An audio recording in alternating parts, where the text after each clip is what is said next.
think about what agape means. Jesus comes and the agapic way, the most excellent way, as Paul says, agape says, to the Roman people in the Roman Empire, we can take all the non-persons of the Roman Empire, all the women, all the children, all the widows, all the slaves, all the impoverished, all the non-Romans, and we can make them into persons because we live the most excellent way of agape. And agape is the God power that turns non-persons into persons. That conquers the Roman Empire. And that's why. And the whole ancient world. And that's why it conquers the Roman Empire, right?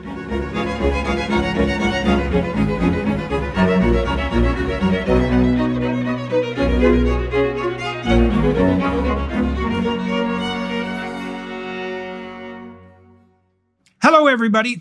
I have the privilege today to speak yet again to Professor John Vervaeke. He's a repeat guest on my show, maybe more than anyone else. That's possible. John and I have been involved in a conversation now that spans more than a decade. We've been both working assiduously in different ways on defining the meaning crisis and also exploring potential solutions to that crisis, and with some success, I would say. And one of the things that we do in today's conversation is to continue that dialogue and to delve more deeply into what the meaning crisis signifies, and also what it means, say in John's terms, that there's a new advent of the sacred, and what that means, what the sacred means, what a new advent might look like, what that means philosophically, what it means scientifically and theologically for that matter. We spend a fair bit of time as well discussing Peterson Academy. John's one of the lecturers there. He's done 3 courses for us, which have been the first one is released already. It's been very well received. And along with Pajot and my work on the Peterson Academy, that's another place where this meaning crisis, at least in principle, is in the process of being resolved. And that, God only knows what that means, but it seems to be a genuine phenomenon. And so, and phenomenon, that means to shine forth, by the way, and that does look genuine. And so, well, John and I had the opportunity to delve more deeply into all of those issues, and that's great fun. That's an enthusiastic fun, and when that makes itself manifest in a conversation, you see that in itself is something like the advent of the sacred, because a conversation that takes you outside yourself and beyond yourself and into the future and up into the realm of higher possibility is a manifestation of the sacred that's been characterized for centuries as part of the process of the logos. And it's so useful and interesting to understand that you can experience that, and that you do experience that when you get caught up in let's say, an exploratory conversation. We talked about other ways you can get caught up in love and enraptured by beauty, but the enthusiastic thrill of a conversation that's transformative is a marker for the emergence of something that the world depends upon, right? And that's something sacred. And there it is, tangible as hell. So that's a very useful thing to know. So join us. So, good to see you again. Good to see you too, my friend. We spent a lot of time together this year on the tour in particular, eh? Yeah, on the tour. So you got any thoughts about the tour? Well, I mean, and the gospel seminar too. Right. The gospel seminars was a very profound experience for me. As you know, I was a little bit hesitant because I don't consider myself a Christian, but you were extremely welcoming. You were good to your word, as you always have been with me. And of course, there was a lot of people there that I'm very fond of: Douglas Headley, Jonathan Pajot, Stephen Blackwood, and I became fond of some people like Greg Horowitz, and so it was. I had a really amazing time, but. Well, I'll give people the background on that. So, John came down we tipped it in Nashville, eh? It was Nashville, yeah. Yeah. So we did, as many of you watching and listening know, I did a seminar with a group of people on Exodus that we released a year ago on the Daily Wire. And it's become the most popular thing they've done, apart from What is a Woman by Matt Walsh. And it was quite a trip to go through the Exodus story with a group of 8 scholars. I learned a ridiculous amount. And so we decided to duplicate that procedurally with the Gospels. And so we had many of the same crew, but John came along for the Gospel seminar, and that worked out very well. that's going to be released between now and December, by the way, on the Daily Wire platform. And so they're very happy with the way it's turned out. And there'll be more images in it, more interviews. And so it'll be a little pepped up on the editing side from the Exodus seminar. So why did you like the gospel seminar? I'm not making a comparison to the Exodus because it wasn't there. But as you know, I was brought up in a very sort of fundamentalist Christianity, so I've had a very slow, at times therapeutic, rapprochement. And I hope that came through in my how I showed up at the gospel seminar. Oh, definitely. And I came to like sort of a profound. This sounds like a Hallmark card, so I know you won't take it though. But I came to a sort of profound, sort of reorientation, reappreciation, reapprehension of Jesus of Nazareth, and this may sound. I'm asking for charity in the next thing I'm going to say. Sure. I'd always missed being a Christian in some sense. I missed going to church. I missed the community. I missed that sense of having a mythos that you belong to. And a community. Yeah. And so, but I'm trying to make this positive. I lost that longing at the gospel seminar, not because I became a Christian, but because I felt I came close. Well, there was a moment, if you remember the gospel seminar, where I said, like, I consider myself a deep follower of the Logos. Yeah, right.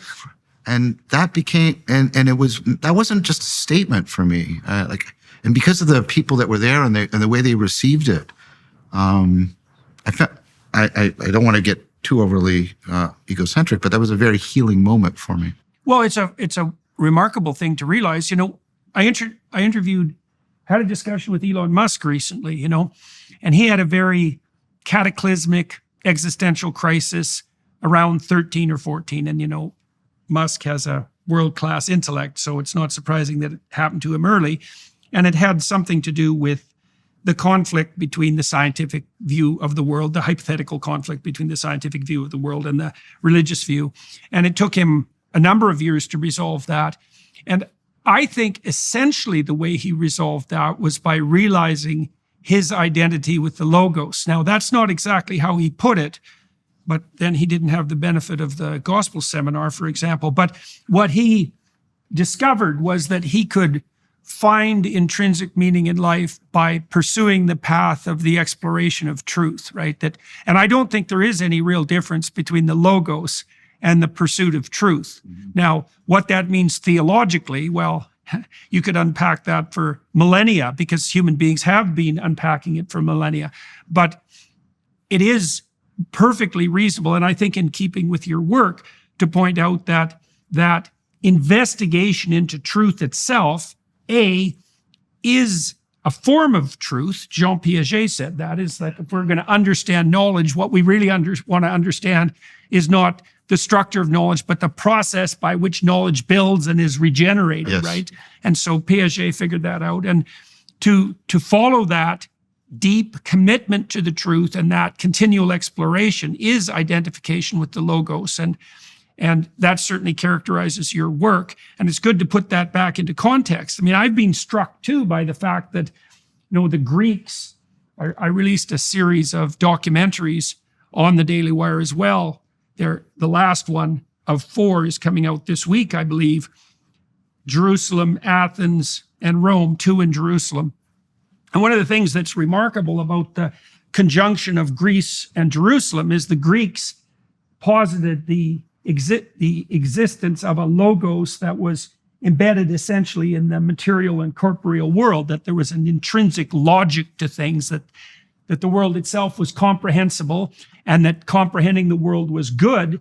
And the Jews, essentially, and the Christians had an embodied Logos idea that the human being was a rational creature and an exploratory creature, and that there was a match between that and the world. And that combination of Greece and Jerusalem is one of the sources of Western civilization, but it's very good to be able to conceptualize the gospel account in that manner, because it starts to put rationality and the mythos that you described back together, which is, I think, something of cardinal importance and I think it's what's occurring in our current time. Thank you for saying that. I think that was very well articulated. For me, it afforded, because the kind of truth we're talking about is existential truth. We're not talking about just propositional truth. Right. We're talking about the truth that's only, and Piaget would agree with this, the kind of truth that only is realized through personal transformation. And embodiment. Yes, of course.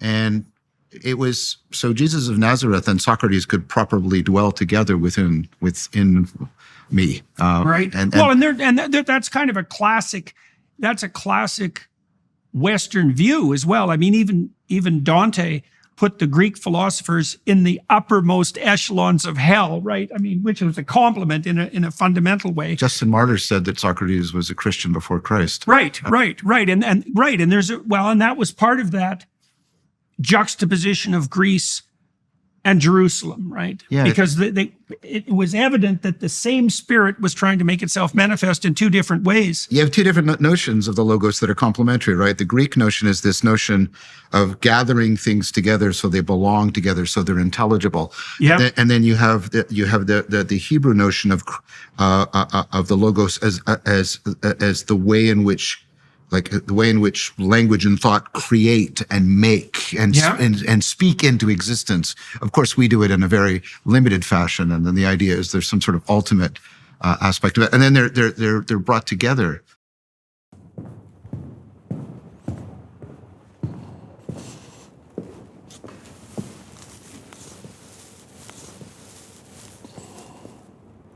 So we could start by talking about depression. Depressed people are sad and frustrated and disappointed.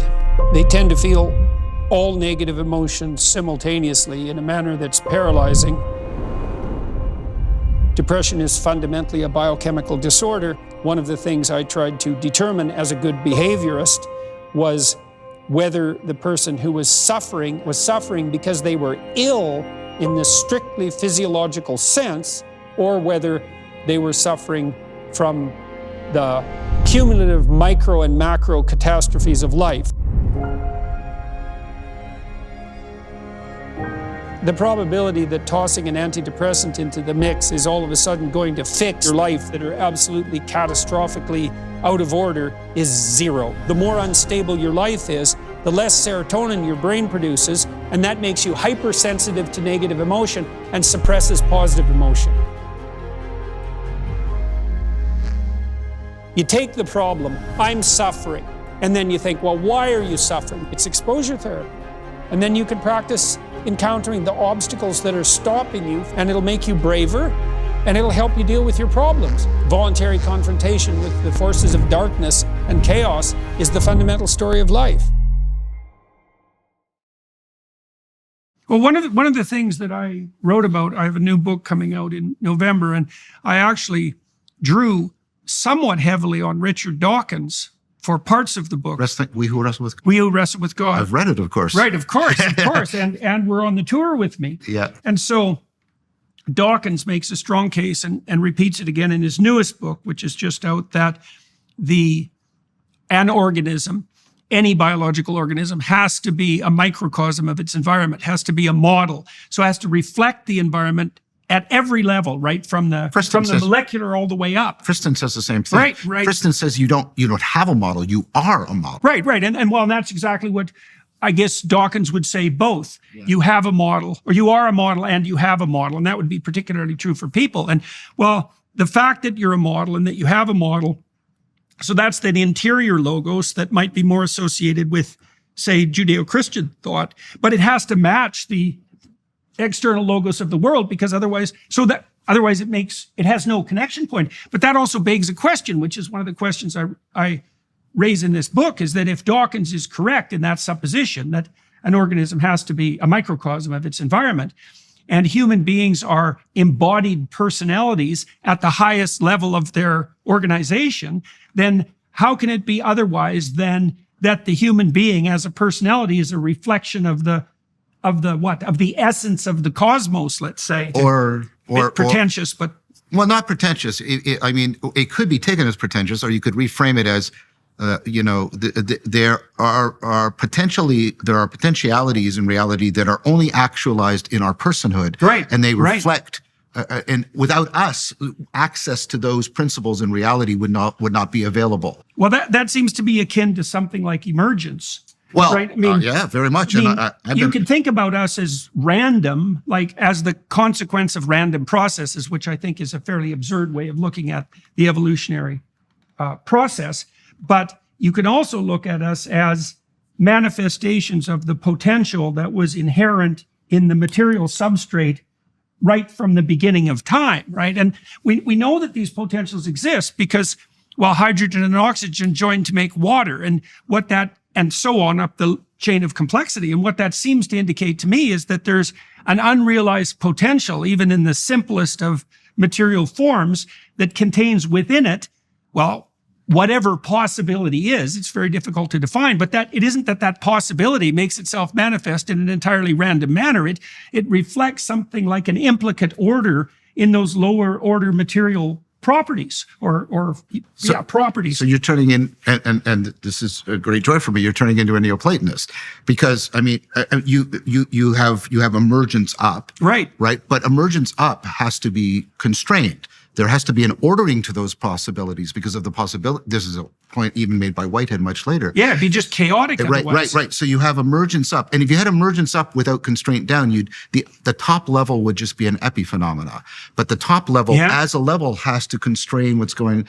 And this is this is in the book I'm working on with Greg Enriquez on consciousness, that you not only have bottom-up emergence, you have top-down emanation. And that's the Neoplatonic view. That's the view that went into the heart. That seems to be the same view that Pajot holds, I would say. Well, of course he does, because he's an Eastern Orthodox Christian. And as we're going to say, Christian Neoplatonism is at the core of people like Jonathan Pajot and Bishop Maximus. Eastern Orthodoxy, all of Christian mysticism is profoundly influenced by Greek Neoplatonism, but especially Eastern Orthodox Christianity. Yes, very much. Yeah, so I really enjoyed the gospel seminar. I learned a lot. It was quite a cognitive effort to get through that in a week. You did a good job. Keep all that on track. Well, thank God for that. I was pretty much out of it for the next 3 weeks in consequence, but it was well worth it. So, and I have a follow-up volume to the book I'm going to publish in November, which is specifically on the book of Job and on the Gospels. And this seminar certainly helped me flesh that out to a tremendous degree as well. I'm just in the writing now. I'm just getting to the story of the crucifixion and resurrection, which is, of course, the most complex and challenging part of that entire narrative. And so, I remember when we were in the Gospel seminar, everybody was worried about that. Oh yeah. Well, we were worried about the seminar period, but I thought it went extremely well, and we were very happy to have you there. And I mean, everybody, one of the wonderful things about the Exodus seminar and the Gospel seminar is that Logos spirit, everybody abided by that Logos spirit 100% of the time, because everybody was trying to extend their knowledge instead of trying to prove that they were right. Exactly. Right. And that's something like the opposite of that Pharisaic religious pride that's often conceptualized as the ultimate sin, right? Is that, when you're trying to hammer home your status because you're right about something, that's a completely different game than trying to build something together that expands you both in the course of the conversation. I think the seminars were flawless examples of that. Everybody played extremely well together, despite very the way you play music, the way you play music. Yeah, right. Socrates made a distinction between philosophia, the love of wisdom, and philonokia, the love of victory. And he said that the greatest thing that thwarts the love of wisdom is the love of victory. Right. I wonder if there's any difference between the love of victory and the worship of power. I mean, most of the opponents that Socrates is wrestling with are the sophists, and they are definitely advocates about for that reality is power, and that Right. having power is what you're after. They were they were deeply political animals in that fashion. Yes. Right. Yeah. Well, so one of the things I've wondered about too in recent years is, so imagine that there are different forms of conceptualization and action that can lead to something approximating a higher order unity. And power would be one, because you can unify to some degree with power. I mean, it produces a counterposition, because if you use power on people, they tend to rebel. But at least for some periods of time, you can use command and force to bring together. But I have a sneaking suspicion that it's much better to bring people together in a unity under the aegis of something like the logos, which is that game of genuine exploration and self-transcendence. But maybe there could be a corollary to that, which would be that if God dies, if the God is logos and it dies, the deity that rises to replace it is power. Wow, you do what you frequently do. That's very pregnant with a lot of possibilities.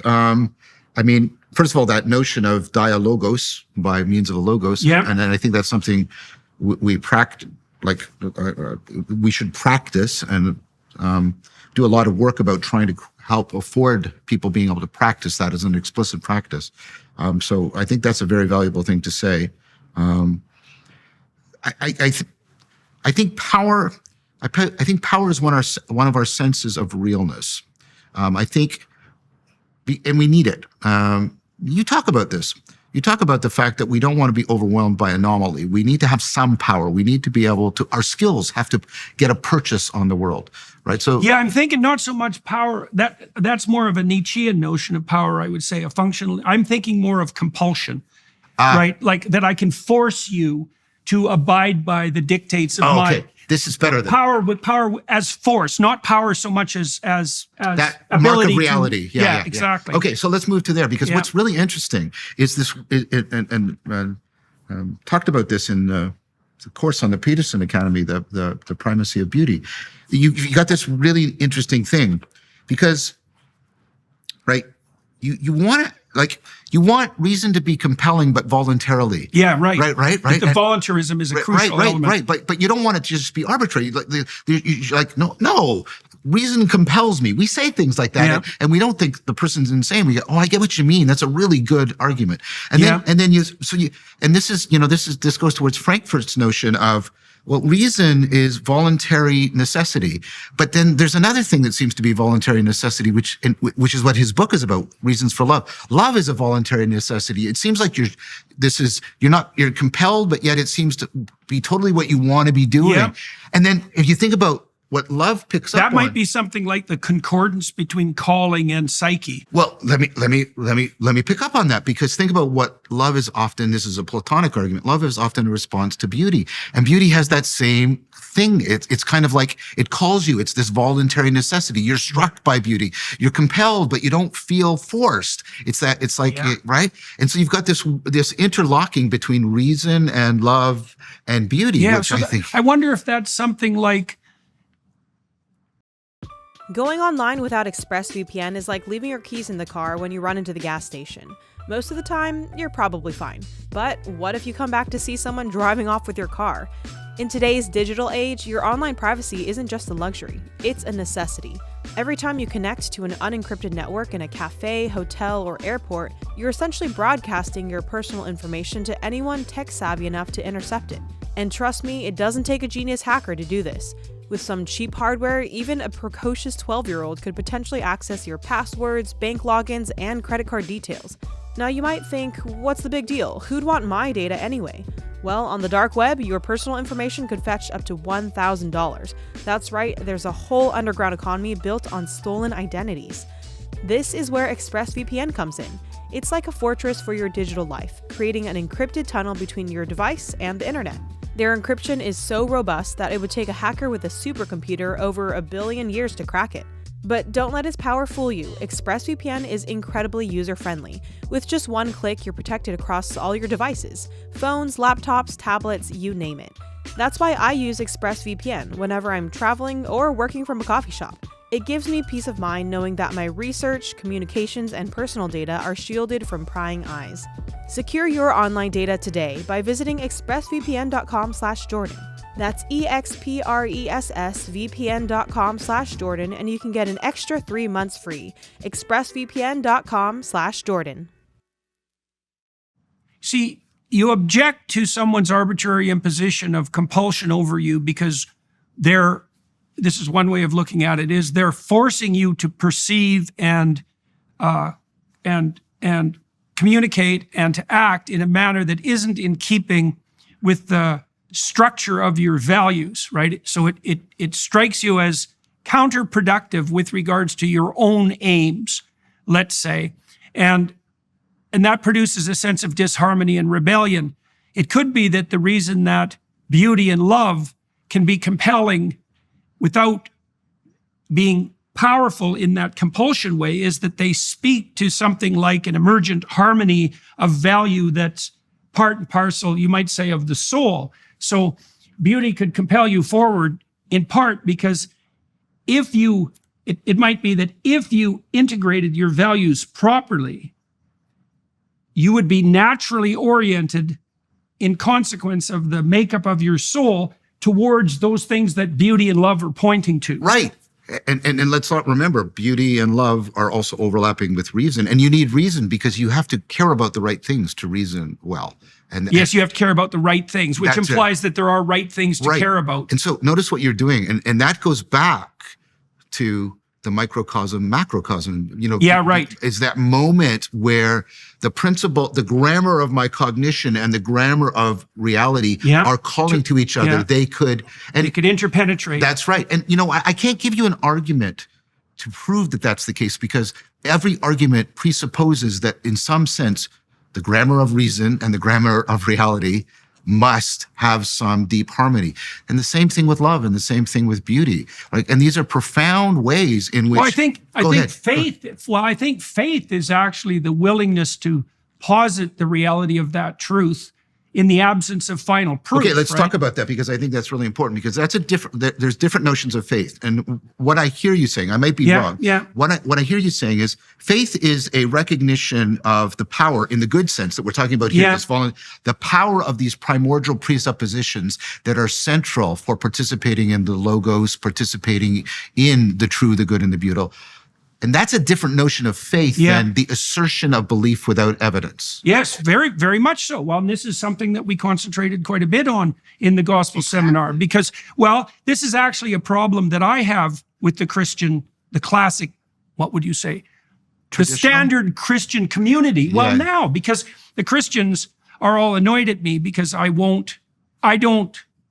haven't proclaimed my faith in the propositional manner that many people who've adopted a creed would require. And so they're upset about that and on my case. And I find it quite distasteful in some ways.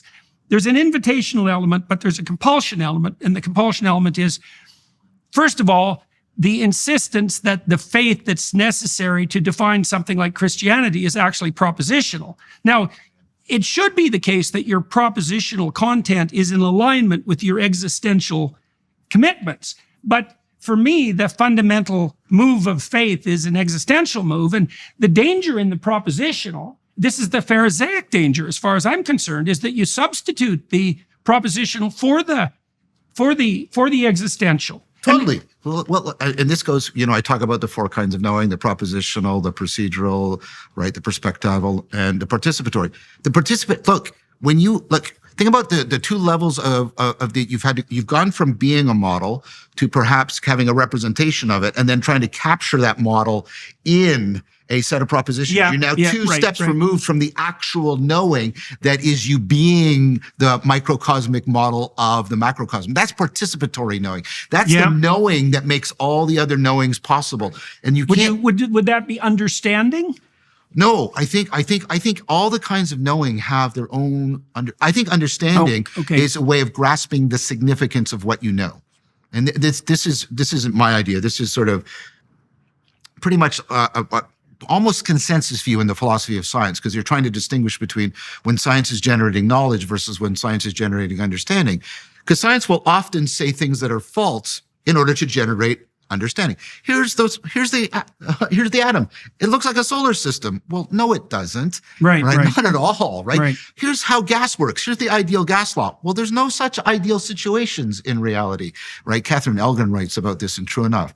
So True enough, yeah. Right. Why do you do this? It's not that you don't care about the truth. It's that she calls them felicitous fictions, because what they're trying to do is they're trying to get you to properly orient on the significance of what is known, as opposed to give you evidence for coming to new beliefs and getting new knowledge. There's a difference there. And so I think understanding, and I get the illusion, faith-seeking understanding. I understand, but I think that they're a little bit different. I think you have these primordial propositions that are your primordial participation that make your cognitive agency possible, right? And then you I don't know what you properly orient and identify with them. And when you understand that, it's to step back and let them see how those primordial propositions are playing out. What's the significance landscape they're creating for you? That's what I think it means when you... Well, that seems to me to be associated too with this idea of higher order ethical virtue. So course. Let me walk through this with you for a second. Tell me what you think. Well, I've been thinking more and more about general psychopathology as a failure of maturation, right? So you mean like being a psychopath? Is that what you mean? Well, being a psychopath is a good example of that, because 2-year-olds, for example, are radically egocentric, right? They can't play with others. They can't occupy a shared mental space. They can't take turns. There's some proto-sharing that emerges, but they're not sophisticated, for example, at sharing toys. So the typical 2-year-old, and some of them are much more like this than others, they're oriented to the moment, and they're oriented to gratify the emotional or motivational state or whim that possesses them in the moment. Sure. Now, what happens as they mature, say from 2 to 4 in particular, is they learn how to bring another party into their goal-directed space and to unify their desires, their whims, their motivational states with that of another. That's how they make a friend. Is that what you mean by going up this hierarchy? Yeah, exactly. Okay, so now you can imagine these primordial motivational states and emotions, and we kind of know what the basic ones are. They're all pointers, fractionated pointers in an upward direction, but the upward direction actually emerges as a consequence of their interactions across time, but not only across time in a social space. And they weave themselves together. And this would be something like Jacob's ladder from the bottom up. They weave themselves together. So more and more things are taken into account simultaneously. And I think that parallels cortical maturation in a society, let's say, that properly socializes children. I don't think there's anything arbitrary about it. I mean, you and I have been able to have a relationship because of the pattern of interaction that we fall into when we converse. You make an offering, and then I assess it and incorporate it, and then I make an offering and you assess it and incorporate it. And we're able to do that in a way that jointly gratifies our desire to explore and integrate, right? And that is a cognitive act and a embodied act, but it's also something that indicates our fundamental concordance with each other at a level that's more than merely personal, right? You're doing something. This is the dialogos that you referred to, right? You're making an offering that I'm accepting and vice versa, but we can do that in a manner that makes both of us want to continue the process. And that's definitional. That's not an arbitrary definition of a moral interaction, right? It's very practical. It's like, well, and it's an optimistic viewpoint too, because then you could say that the patterns of action that most optimally facilitate the desire to continue the patterns of action in principle, are pointers towards the most moral way of behaving, right? And that, I think that's manifest in something like play. We know there's a mammalian play circuit, so we're actually adapted to having these happen, and it's a fragile motivational state because it can be disrupted by any other motivation or emotion. But play seems to be an indicator that that harmony of emotion and motivation oriented towards the future and towards the maintenance of social interaction is in play at the moment.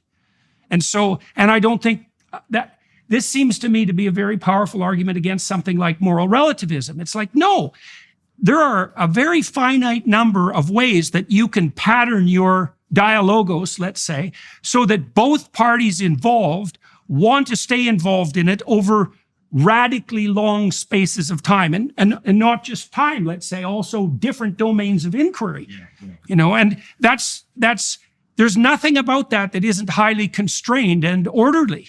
Yeah, this is very, first of all, I think very highly of what you're saying.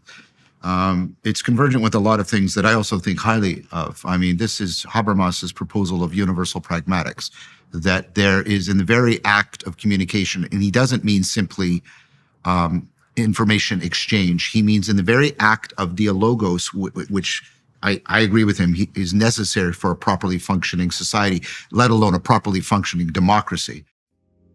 Ladies and gentlemen, let's talk about something that matters, your well-being. In a world where traditional values are under siege, it's crucial to stay strong mentally and physically.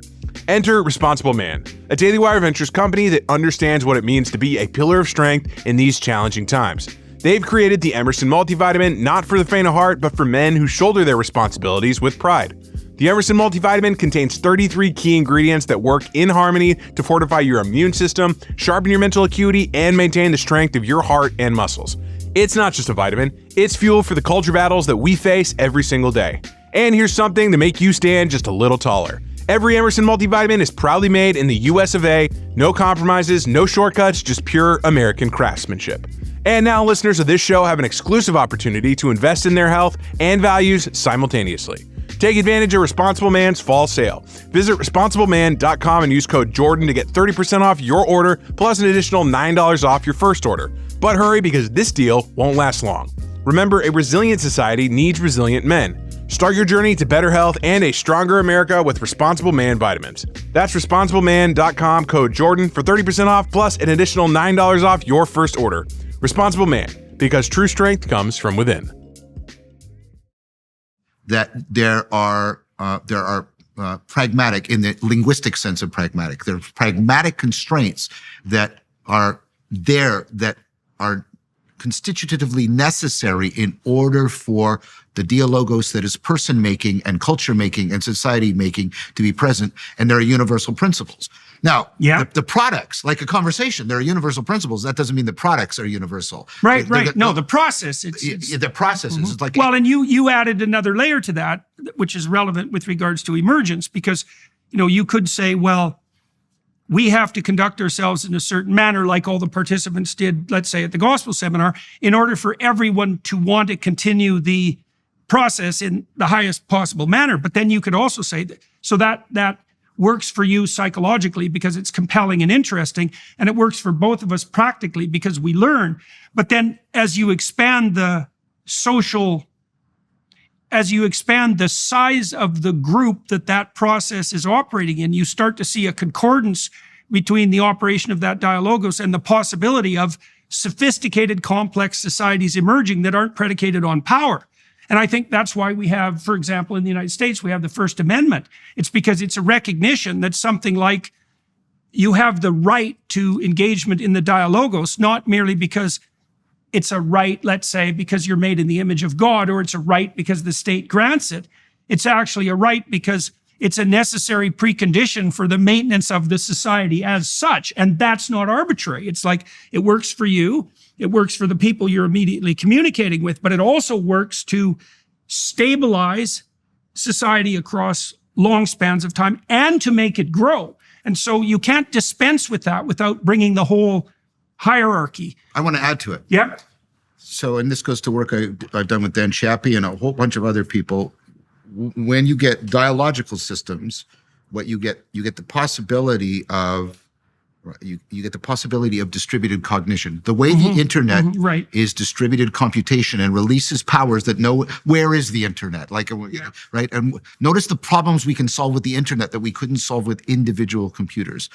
When you get the right dialogical machinery going, you also afford distributed cognition. And distributed cognition gains access to reality, Right.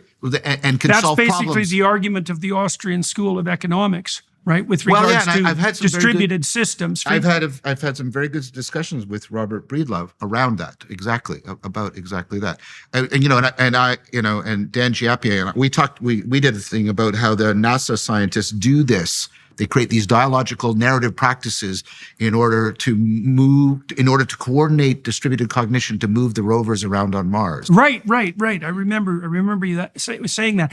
So you taught a course for Peterson Academy. Let's talk a little bit about your experience, first of all. So as you remember, and you graciously said recently in the Toronto Star interview, I offered you the possibility of coming to teach for us about absolutely anything you wanted to teach about. So walk us through the experience and the course, and then I'll update you a little bit about the state of the art with regard to this endeavor. First of all, I want to thank the reporter. The reporter reached out to me at the last moment and said, I'm going to do this. And do you want to talk? And I said, I bet. I really do want to talk, because I wanted to be clear. And I'm not attributing anything to this person, but get this, I've been misquoted before. Yeah, right. Right. And so, and there's a couple things I was very insistent on. So I'm happy that it came out the way it came out. I just want to express as far as I can tell, the reporter was true to their word. And I think that's honorable. Yeah. And when reporters are honorable, we should honor them. Absolutely. So, that being said, first of all, let's talk about the first course that's out right now. But I've done 3 for you so far. Right. So the first one is intelligence, rationality, wisdom, and spirituality. Right, and it's already up on the site. Yep, and I've got feedback from some of your people that it's getting very well received, which I'm very happy. That's for sure. I'm very happy to hear that. So first of all, let's going through the experience. Pleased throughout, all 3 times. I don't know if I should mention any names, but like Vincent, the person, excellent, just fantastic. Your crews are fantastic, super professional, gracious, careful, competent, inviting, good, welcoming, constantly checking with me about my needs. How can we improve this? How can we do this? Right? And just. Good. Glad to hear that. That's what I said. I've said consistently to everybody who asks me about it. It's very, very professional. I want to make clear what I made clear in the interview. When you reached out to me and I wrote you an email and I said, I don't consider myself a conservative or a Christian. Do you want me on this? And you said, of course I do. I want you to, and you were true to your word. You gave me absolute intellectual autonomy. I have had it through every course. You said, and I've said this on video, so I'm happy to say it again. I want you to teach the course you've always wanted to teach. Yep. And true to your word all the way through for all of these courses so far. I'm proud, genuinely proud of all of the courses I've done. Great. Well, we're dead serious about that. I mean, my intention in identifying people is that I am bringing people to the platform whose views I want to hear. And I actually want to hear them. And so that means that the constraints have to be lifted. It's like, no, I want to hear what you have to say. And it's such a wonderful thing to be able to afford people this possibility because, when you're teaching in a university, you have an approximation of that, but you're subject to a whole set of constraints, some of which are necessary and some of which just are entirely arbitrary. And it's not helpful because you can't wander where the spirit takes you. Can't follow the logos. Exactly. And you need to be able to do that. And I think I've taught 3 courses for Peterson Academy too. And I certainly felt the freedom that this new format allows. And so I should bring you up to date a little bit too. So, please. Well, so we launched our pre-enrollment, and it was really a way of testing the system and to see, first of all, if we could handle the user load, to test to see how people are responding, and to also assess whether we got the price right, and to assess the reaction of the market, all of that. And so we onboarded 30,000 people. Oh. No kidding. So that exceeded our expectations quite nicely. And the price point seems good. And I could delve into that a little bit because, the odd person says, well, why isn't it free? And I mean, there's a bunch of answers to that. Is one, if it's free, you're the product and don't forget it. Second, on the social media side, because it has a sophisticated social media system, there's an open question about social media platforms now.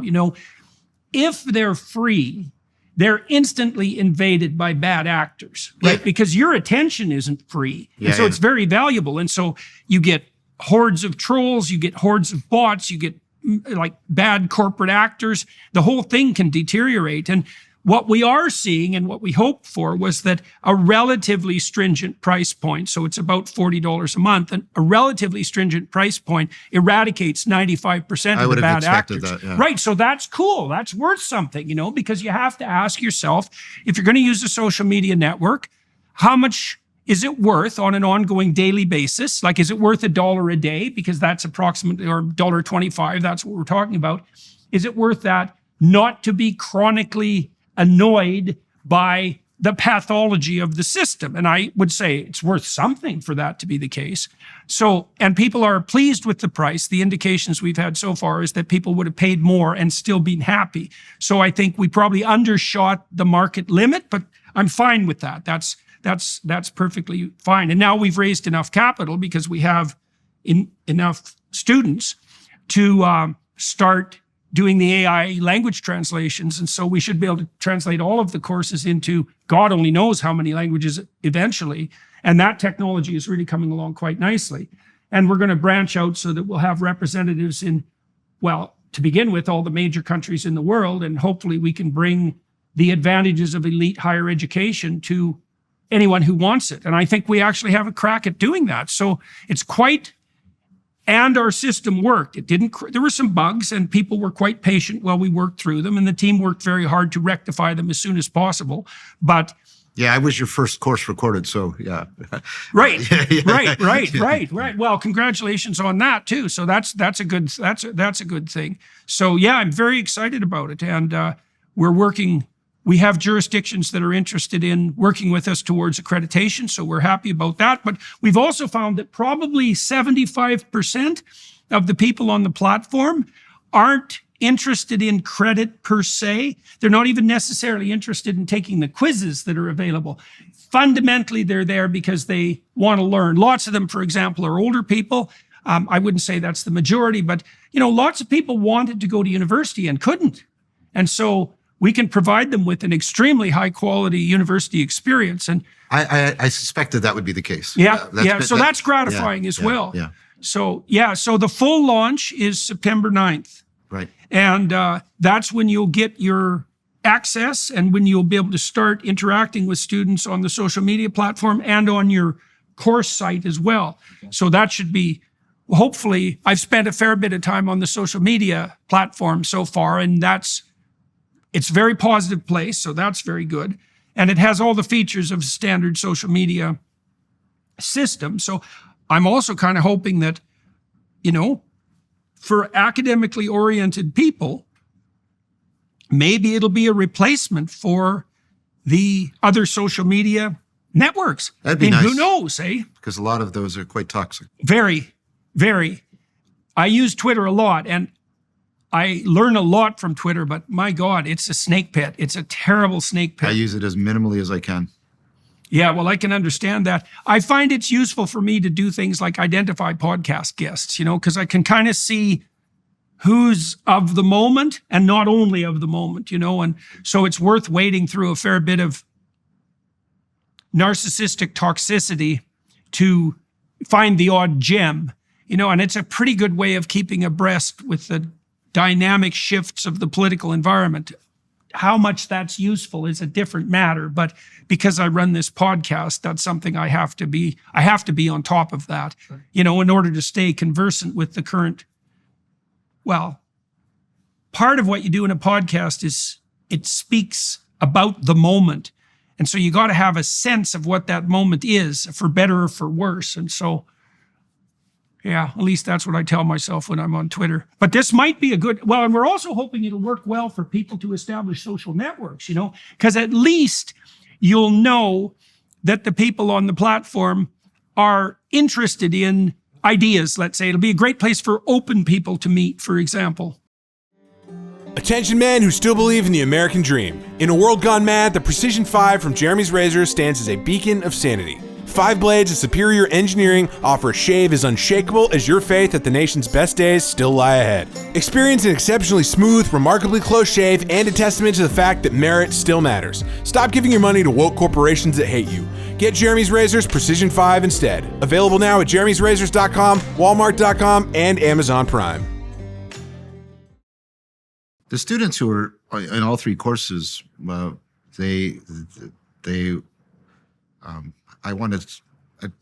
try not to be too self-serving, but they all found it a very transformative experience. Yeah.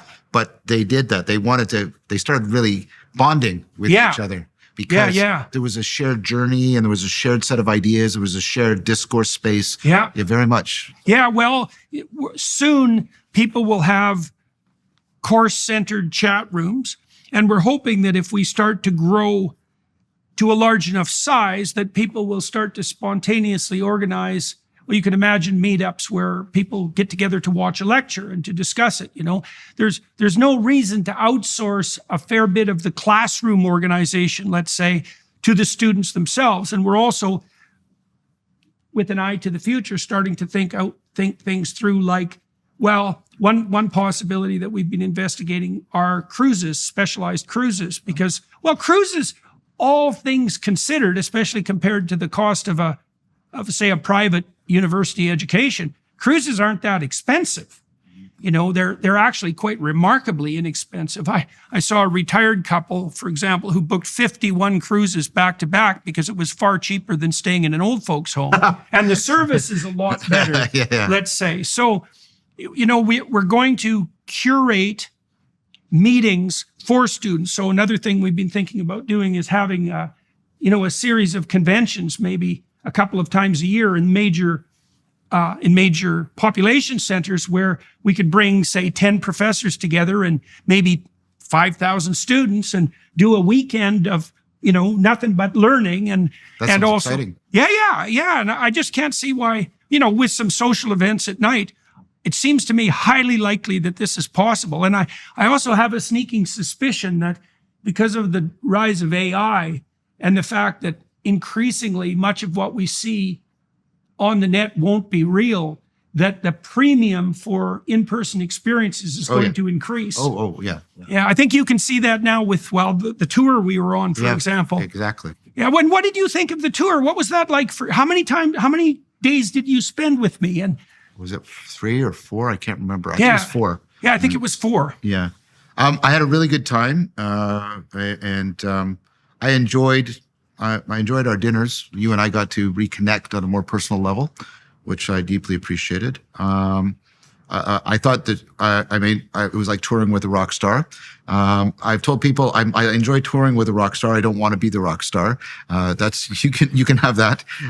But I enjoyed it a lot. Your staff was fantastic. I enjoyed. There was electricity.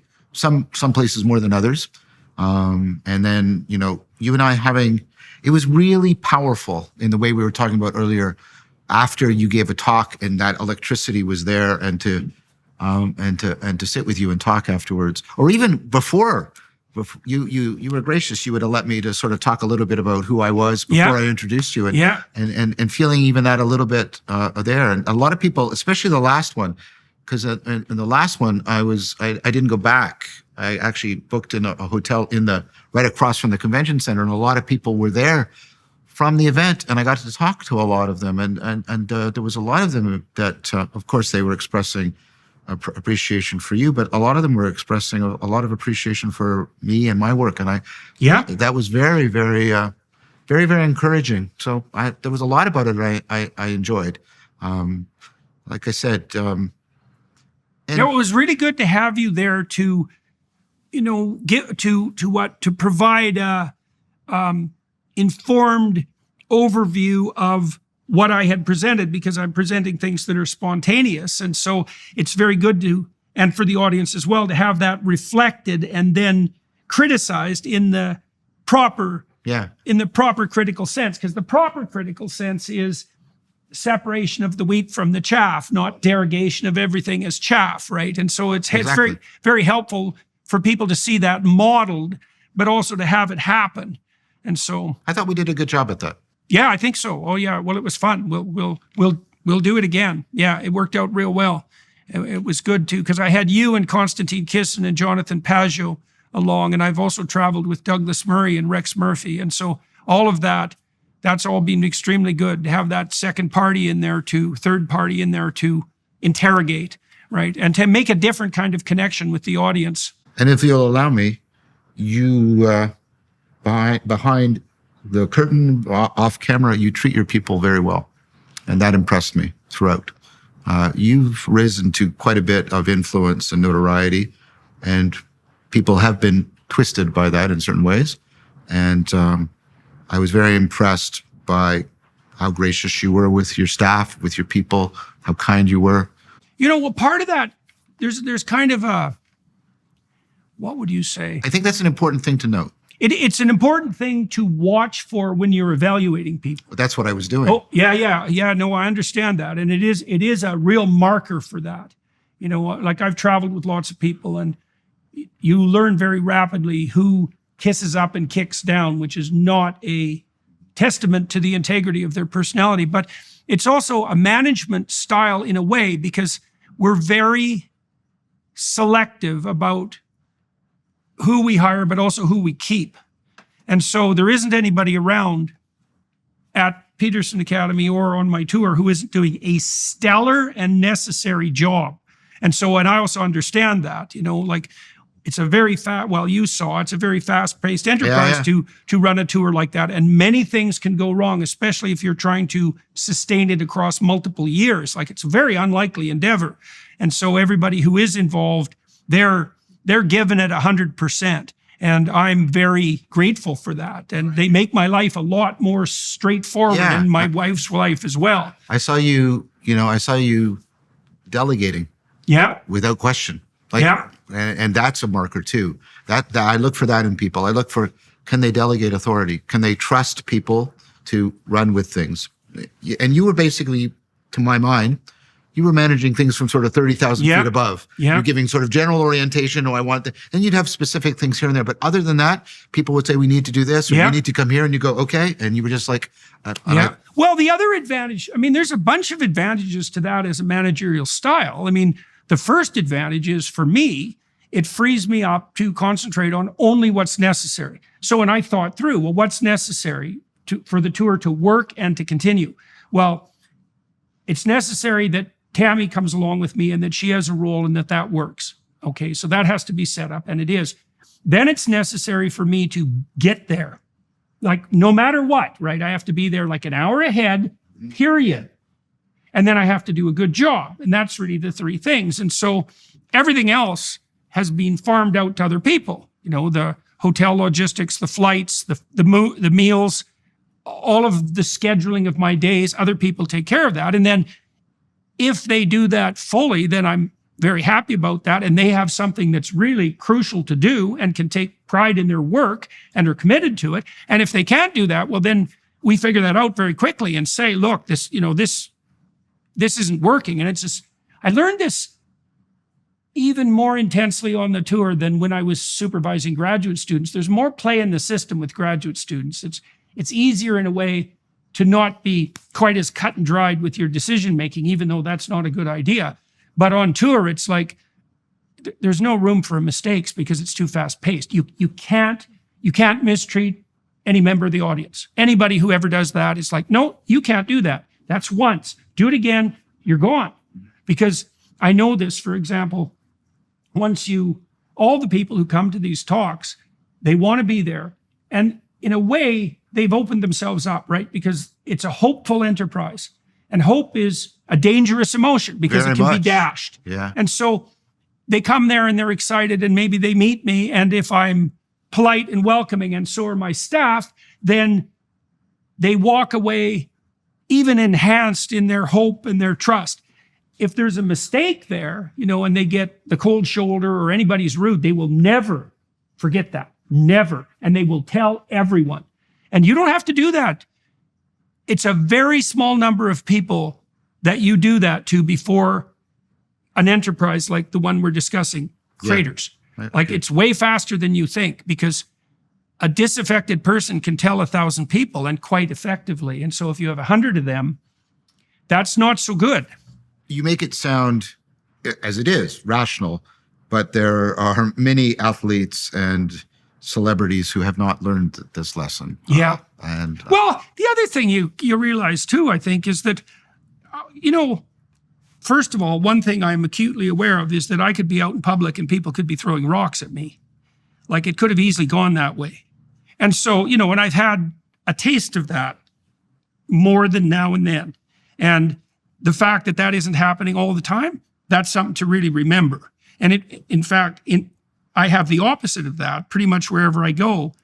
I'm so fortunate because people are very good to me. They're good to me in airports, wherever they meet me. And I'm more than pleased to return the favor. And, you're asking for too much if you have a public face and the benefits of that, and you're not also like thrilled that people are responding to you in that positive manner. You said that to me multiple times Yeah. on the tour. Oh yeah. Well, you're a fool if you're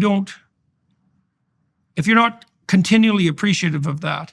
So, and all the people around me, all my staff, they're all like that. So they're all wonderful people. Good. Well, I'm glad to hear that. Let's talk about what you're up to. You told me when you're writing a book and you're on sabbatical in January. Tell me what you're doing practically, and then what ideas you're trying to flesh out. Like what's on the intellectual horizon for you? So first big news, the book Form of Awakening from the Meaning Crisis is coming out the 29th of this month. So part 1, 400 and some pages. So it's not just like a transcription from the series. It's a companion. We've taken it, we've rewritten it, updated it. We've added figures, references. My great writing partner, Christopher Master Pietro, has rewritten entire sections. So he's a co-author with me. And then How long is it? So the first book is like 400 and some pages. Yeah. And the second one will be probably something like that. And where can people get that? Well, it's going to be coming out. You'll be able to get it, I think, instantly electronically on the 29th, and then print on demand thereafter on Amazon. I'll get you a copy if you want one. Yeah, definitely. Okay, and so why should people purchase it and spend the time with it? What is it that I know you had a long history at the University of Toronto of being a very, very popular professor, and people regarded your work as existentially altering in the positive direction. That was very consistent. I saw that for years, and that's a very difficult thing to pull off. It's very rare. And you've had the same impact on people in the broader public sphere as well. But we should zero into that, what do you think it is that you're doing right? And what is it that you have to offer in general, but also in relationship to this book? Well, the book is my best attempt there's two halves. The first is sort of the historical half. The second half is the sort of cognitive scientific half. It's my attempt the first half is like, how did we get into the meaning crisis? What is it? Why is it? And then the second half is, well, what do we mean by this meaning in life? What's the best cognitive science? What do I do? I think I'm very good at integrating material across different disciplines. And looking for patterns. And getting kind of a synoptic integration, and then also making it clear how it has that kind of existential import that you mentioned a few minutes ago. Right. So it's a gathering from multiple places, and then also a practical specification. So you and I are similar in that regard, I think, and we were reacted to in a similar way at the University of Toronto for that reason. Well, I mean, you have an acknowledgement in Awakening from the Meaning Crisis as the person who galvanized the public to the meaning crisis. Good. Explicit. Well, explicit. Right. Well, that's another thing you do too, though, is that you have a gift for pointing to the problem of the moment and then encapsulating it in an articulate manner, right? I mean, merely to be able to, Jonathan Pajot did this quite well in the course he teaches for Peterson Academy too, by the way, because he provides a encapsulated formulation of nihilism and what it means and what it signifies, and then dispenses with it as an existential necessity quite quickly and elegantly, which is a big deal to be able to do that because it's a real problem for people. But your highlighting of the meaning crisis as a phenomenon, just that is helpful to people in the same way often that psychological diagnosis is helpful to people. Like, people will come in to see a clinician and they think their particular brand of existential suffering is absolutely unique to them. Yeah. And so then you say, no, it follows this pattern and these are the limits. And so now it's in a box. And there's a bit of something that might be dismaying about that because it's no fun to be diagnosed, but it's also no fun to be the only member of a crazy club. That's not a good thing.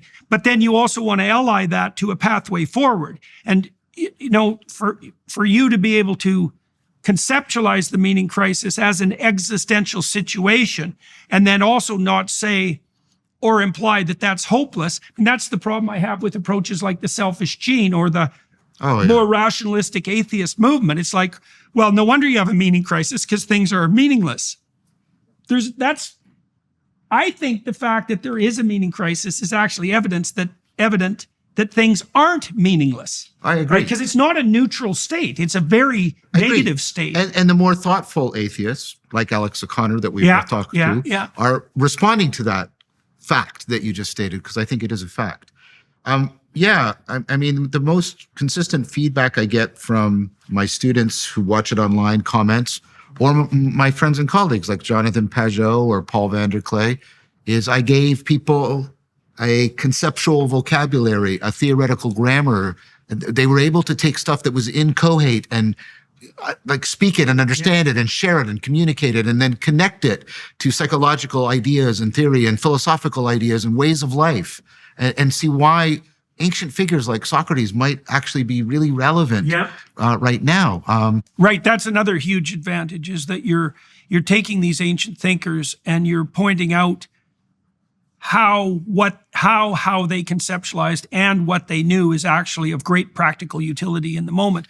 This is something I also found extremely useful, for example, in the Exodus seminar, because the Israelite sojourn in the desert is the crisis of meaning. They're the same thing. And so it's also very useful to know that this death of God phenomenon is not new. It's a recurrent theme in human history, that a crisis of meaning is a condition. It's not a permanent state, and it's not a statement about the nature of the world. It's one of the various ways you can be in the world. And it isn't the final solution for those who are rational enough to see through, let's say, the protective superstitions of religion. That's not a good way of thinking about it. It's not an accurate way of thinking about it. Now,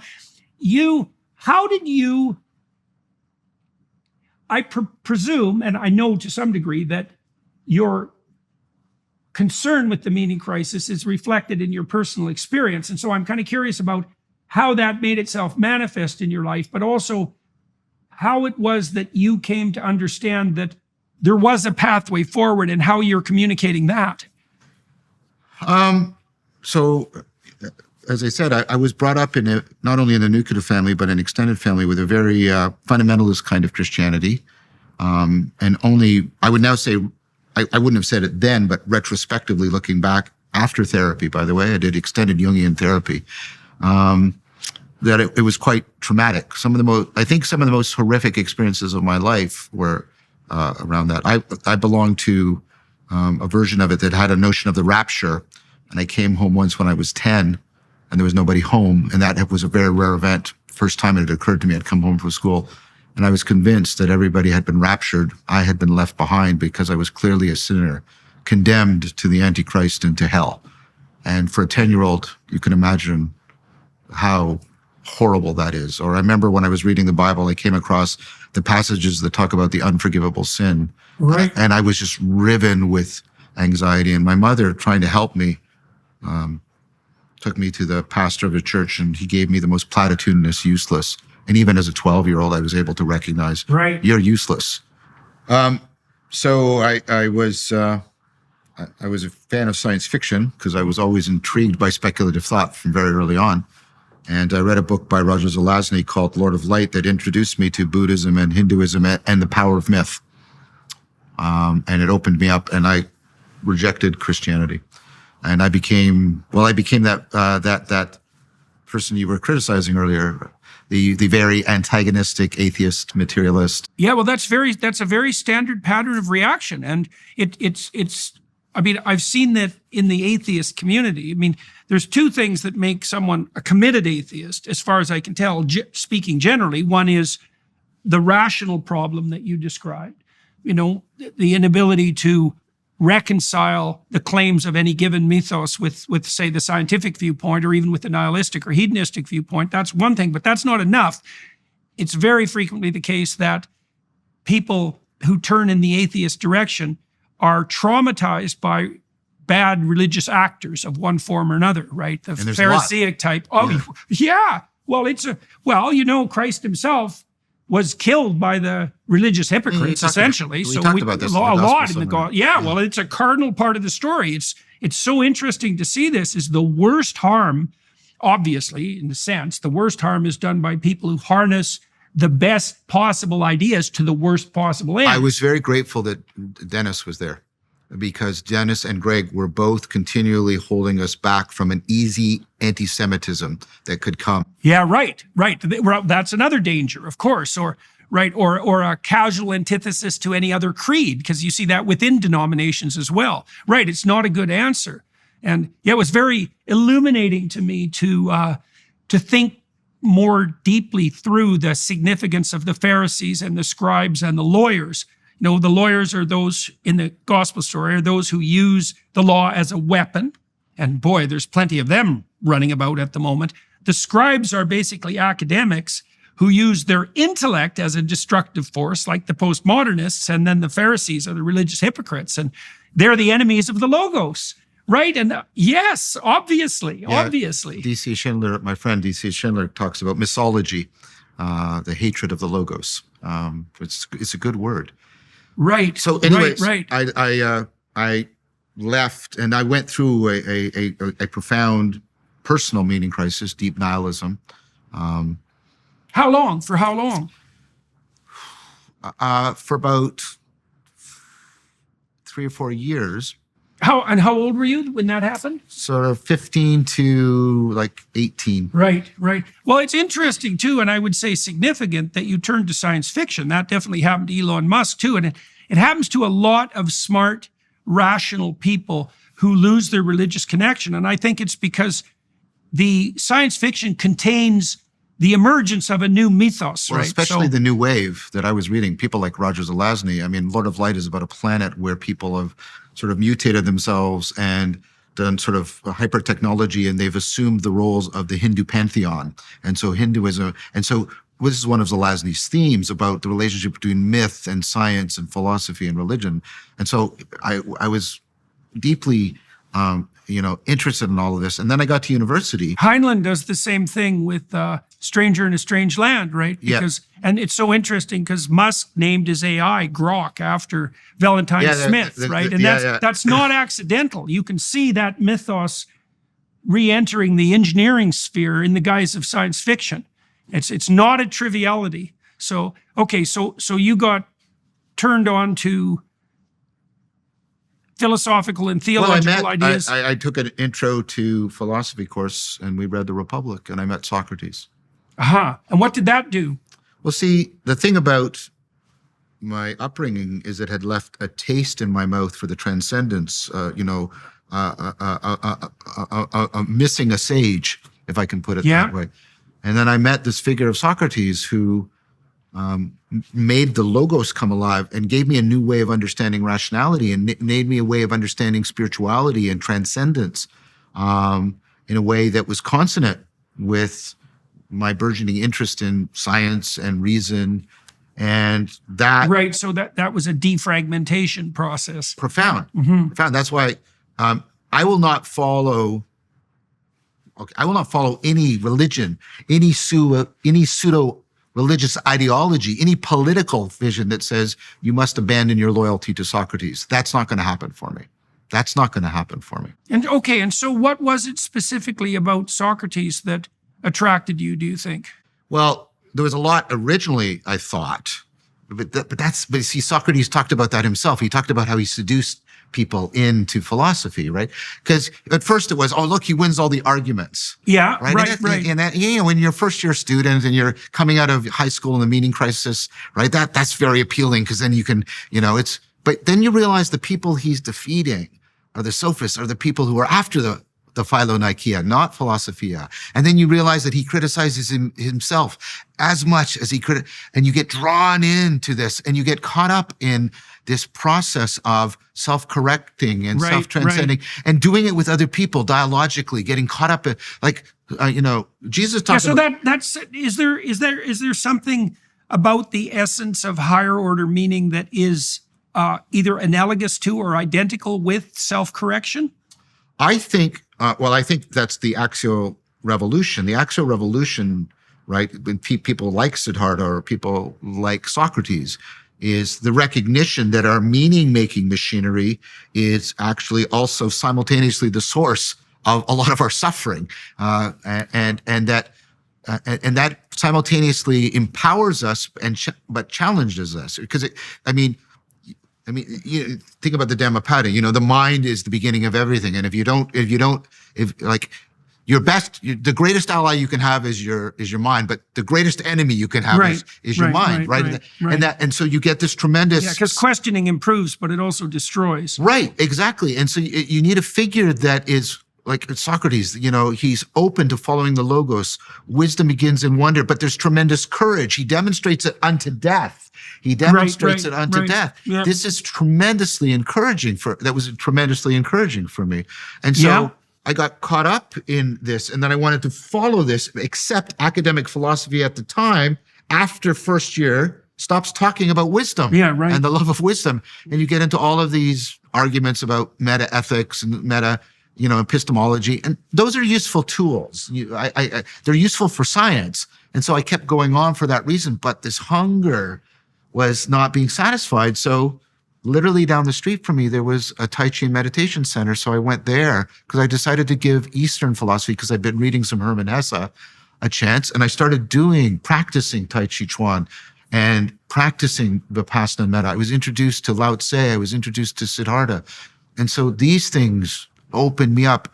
And around that time, I started to read Pierre Hadot and how our ancient philosophy, the Stoics, and the Epicureans and the Neoplatonists and the skeptics, they also practiced philosophy as a way of life. And then I started to realize how much this overlapped with early Christianity and some forms of existing Christianity. It started to help me a rapprochement to Christianity and to religion, because I became very.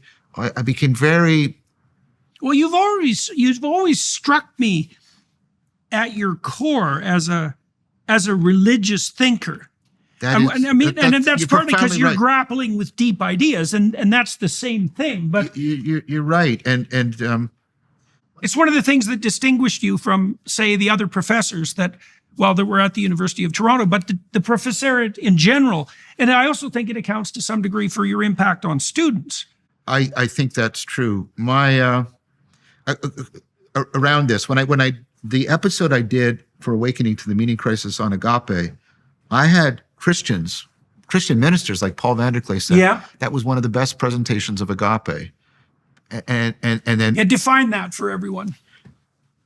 So other than sort of desire, there's three kinds of love. Eros is the love that is accomplished by consummation. So and I don't mean this in some creepy Freudian sense, but I can have Eros for a cookie because I become one with the cookie by eating it. And we consummate a marriage, right? And you consummate a relationship in sexual intercourse.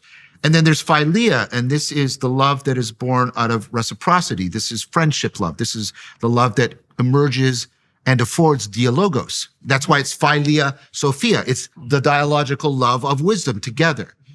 And then there is the love that a parent has for a child. You don't love a child because you want to be one with the child. That's exactly the wrong project. You're trying to make the project autonomous from you. Yeah. And of course, your child isn't your friend when you bring the child home from the hospital. They can't do anything. They're not even a cognitive agent. They're a moral person, but they're not a cognitive agent. Yeah. You love a child. It's like this magic. You love them because by loving them, you turn them into a full-blown cognitive agent. It's like if I could stare at a sofa and turn it into a Ferrari. It's that kind of, And in that sense, it is the most fundamentally profound, creative, we're not just creating meaning, we're creating the beings that participate in meaning, that, as you indicated earlier, could disclose some of the most fun, because they're at the apex of emergence, right? That they can disclose some of the most fundamental aspects of reality. So agape is the deep recognition of that, in that sort of voluntary necessity and being compelled to draw into it. And Jesus is, right? Jesus, in the Epistle of John, God is agape. Jesus is the sage of that. Think about what agape means. Jesus comes and the agapic way, the most excellent way, as Paul says, agape says, to the Roman people in the Roman Empire, we can take all the non-persons of the Roman Empire, all the women, all the children, all the widows, all the slaves, all the impoverished, all the non-Romans, and we can make them into persons, because we live the most excellent way of agape. And agape is the God power that turns non-persons into persons. Conquers the Roman Empire. And that's why. And the whole ancient world. And that's why it conquers the Roman Empire, right? And precisely. And so my partner, Sarah, who's not a Christian, right? And I don't profess to be one, but she took me aside at one point and she said, and I want this understood, that I'm saying this at an arm's length, okay? And you're a good friend, so I'll trust you for that. But she said, you're actually the only real Christian I've ever met. Mm-hmm. What did she mean by that? And of course I asked her. Yeah, right. And she said, because she said, I get it. You don't identify with a set of doctrines, but you try to live agape, and you try to follow embody it. Yeah. Embody, and you try to follow the logos, and you've structured your whole life and the cultivation of your character around that. And you try that's what belief. That's belief, to give your heart to. That's what. That's the original definitely. meaning. It's to stake your life on it. That's why I have a certain amount of problem with the propositional, the reduction of belief to the propositional. Propositional tyranny. That's what it is. Well, it's also, it's propositional tyranny, but it's also it's a substitution. It's like, well, now I've got the propositions down. And I talked to some evangelists in Washington. I know some very, very wise evangelicals in Washington. They do remarkable work. They're involved in the prayer breakfast there and have been for decades, really committed people. And we were having a very serious conversation one day about the errors, let's say, of the evangelical movement, one of them being the substitution of the propositional for the existential. And then the counting of souls, the number of people who accept the propositional creed, which isn't nothing. It's necessary, but it's not sufficient. It's also maybe one way that the propositional can echo down through the emotions and the motivations and become something embodied. But there's a large journey from the purely propositional, let's say the Apostles' Creed, to actually embodying. There are so many. We mentioned this earlier. This is Piaget. This is Socrates. This is Plato, through and through.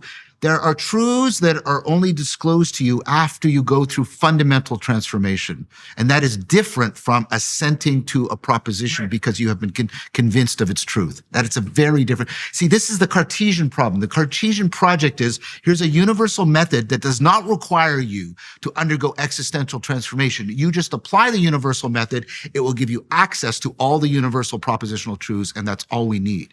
And that is a big mistake. This is why I practice a form of cognitive science that emphasizes that. I have a new paper out. I think I shared it with you. Why relevance realization is not computational, because ultimately you can't capture all of that relevance realization, all that binding, all that transformation, all that meaning making in a formal set of propositions. It's just not going to do it for you. Right. So yeah. Well, that's an extension of the argument that the propositional isn't sufficient. Yes. Right. Okay. So now, personally, you wandered through the gospel seminars with us, and you've been investigating the idea of the logos, and you've been doing that from a cognitive science and a philosophical perspective, and psychological, and a psychological perspective. And you've had Jungian psychotherapy as well, so you're interested in the narrative end of that. what has that done to your understanding of Christianity? And I mean this in two ways, intellectually, but also personally. I'll do the personally first. Yeah. Although it bears on the intellectual. So I'm very cautious of the fact that I shouldn't ever come to the conclusion that my intellectual or philosophical assessment is somehow swinging free of my idiosyncratic bias that has come from my own personal background. Right. Okay, so that's why I have, and sincerely, by the way, and with affection, especially for a lot of people like Jonathan and Paul, I take and I think I showed it in the gospel seminar. I showed it to Bishop Barham, for example. Yeah, definitely. Definitely. Not even more than respectful. I'm open. I'm listening. I want to hear.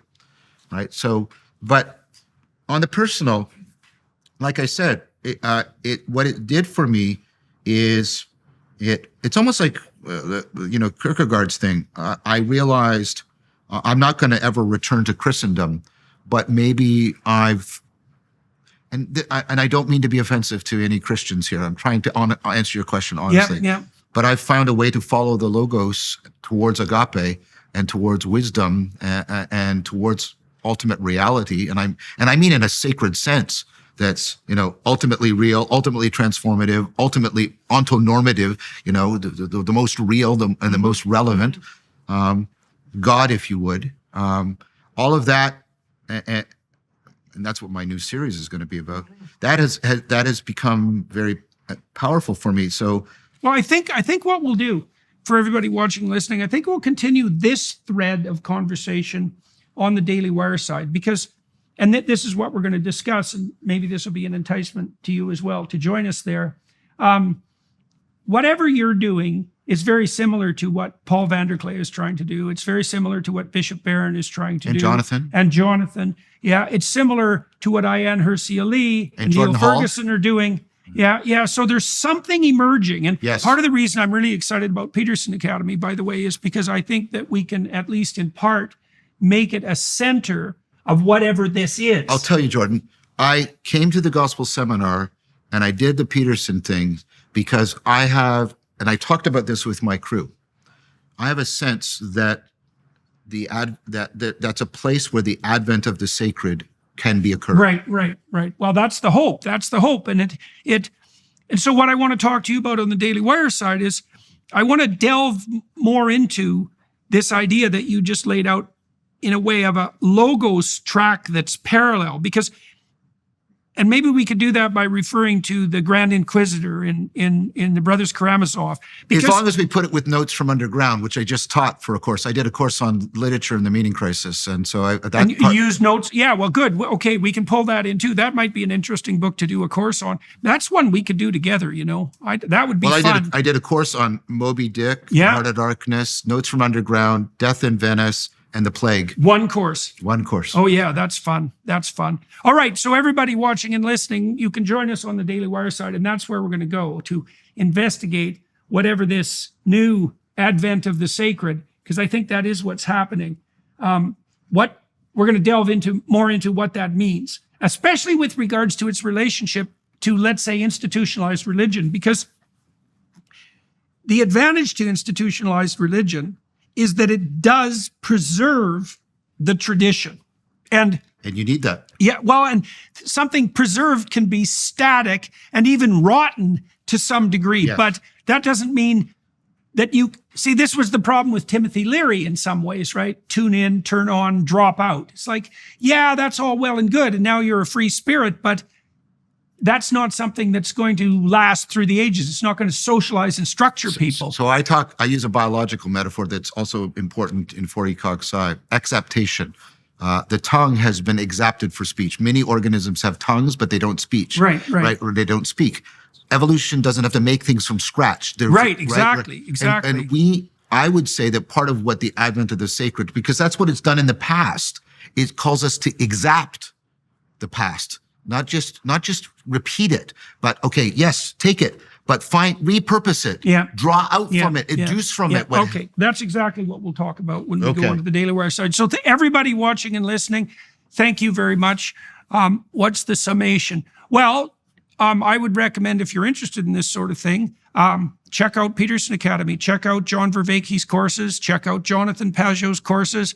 My courses. They definitely make a tight unit, and there are other thinkers on the site whose thought is, what would you say? Well, sometimes opposed to that. I invited Richard Dawkins, by the way, to lecture for us. So, and we don't necessarily see eye to eye on everything, to say the least. So, but there is a developing consensus around the kinds of issues that John is bringing up. And I think you can be most rapidly exposed to what that is on the Peterson Academy site. So if you're interested in that, well, give it some thought, because it might be worth your time. Otherwise, you can join us on the Daily Wire side, and we'll delve more deeply into, well, the relationship between meaning seeking, let's say, and meaning preservation, and what that means for the present moment, and how we might contemplate revivifying our past traditions in a manner that makes them alive again, so that we have the advantages of exploration and of preservation. So we'll delve into that more deeply on the Daily Wire side. Join us.